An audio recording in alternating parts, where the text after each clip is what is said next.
Hi, this is in regards of the sound on my phone not working.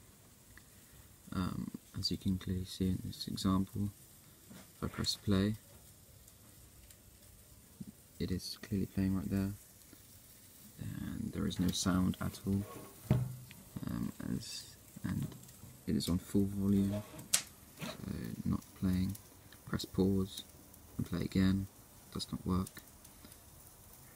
Press pause and then it does work on Bluetooth, however, so as you can clearly hear, so I can play a song or anything at all on Bluetooth or plugged into headphones, but as soon as I disconnect and press play, it is playing, but the song